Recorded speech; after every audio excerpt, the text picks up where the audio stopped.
ನಮಸ್ಕಾರ, ವಿದ್ಯಾಸ್ ಕಿಚನ್ಗೆ ಸ್ವಾಗತ. ಇವತ್ತೊಂದು ಸಿಂಪಲ್ ಆಗಿ ಒಂದು ಮನೆಯಲ್ಲೇ ಇದ್ದ ಸಾಮಗ್ರಿಗಳನ್ನು ಬಳಸಿ ಸಿಂಪಲ್ ಆಗಿ ಒಂದು ಗೋಬಿ ಮಾಡುವ. ಕ್ಯಾಪ್ಸಿಕಮ್ಮು, ಕೊತ್ತಂಬರಿ ಸೊಪ್ಪು, ಹಸಿಮೆಣಸು, ಈರುಳ್ಳಿ. ಗೋಬಿ ಇದನ್ನು ಬಿಸಿ ನೀರು ಹಾಕಿ ಅರಿಶಿನ ಹಾಕಿ ಫುಲ್ ಕ್ಲೀನ್ ಮಾಡಿ ತೊಳ್ಕೊಳ್ಳೋದು. ಇದಕ್ಕೆ ಗರಂ ಮಸಾಲ ಪೌಡ್ರು, ಮೆಣಸಿನಿಟ್ಟು, ರುಚಿಗೆ ತಕ್ಕಷ್ಟು ಉಪ್ಪು, ಕಾರ್ನ್ಫ್ಲೋರು ಇಷ್ಟೇ ಬೇಕಾಗದು.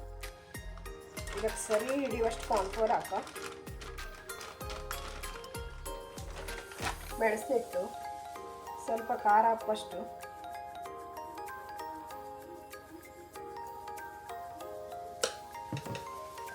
ಒಂದು ಅರ್ಧ ಚಮಚ ಗರಂ ಮಸಾಲ ಪೌಡ್ರು, ಉಪ್ಪು ಫುಲ್ ಬೈಂಡಿಂಗ್ ಮಾಡ್ಕೊಂಡಿದ್ರೆ.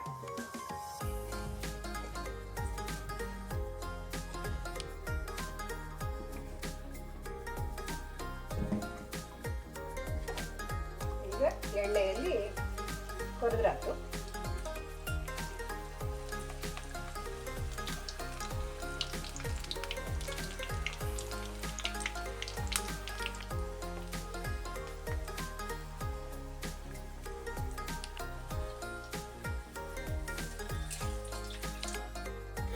ಎಣ್ಣೆ ಹಾಕ್ತಾ ಇದ್ದೆ.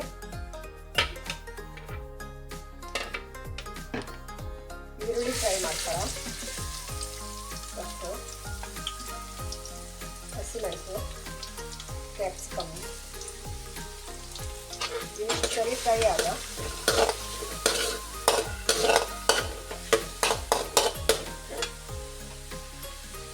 ಶುಂಠಿ ಬೆಳ್ಳುಳ್ಳಿ ಪೇಸ್ಟು,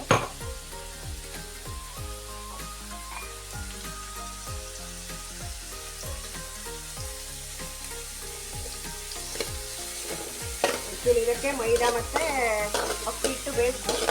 ನಾನು ಅದನ್ನು ಯೂಸ್ ಮಾಡಿದ್ದೀನಿ.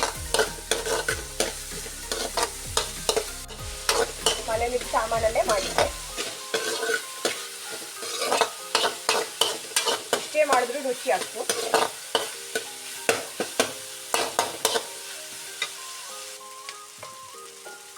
ಸ್ವಲ್ಪ ಖಾರ ಪುಡಿ ಹಾಕ್ತಾ ಇದ್ದೆ,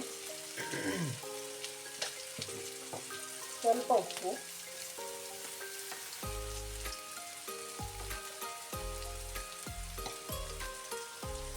ಈಗ ಟೊಮೆಟೊ ಸಾಸು, ಟೊಮೆಟೊ ಸಾಸ್ ಮತ್ತು ಸೋಯಾ ಸಾಸು ಎರಡು ಮಿಕ್ಸ್ ಮಾಡಿ ಹಾಕಿದ್ದೆ ಇದಕ್ಕೆ.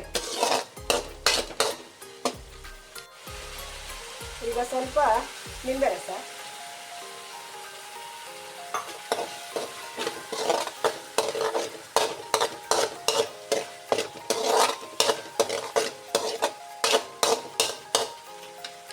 ಇಷ್ಟು ಕರ್ದ ಗೋಬಿಯನ್ನು ಹಾಕೋದು ಇದಕ್ಕೆ. ಈಗ ಲಾಸ್ಟಿಗೆ ಕೊತ್ತಂಬರಿ ಸೊಪ್ಪನ್ನ ಹಾಕಿದ್ರೆ ಗೋಬಿ ರೆಡಿ.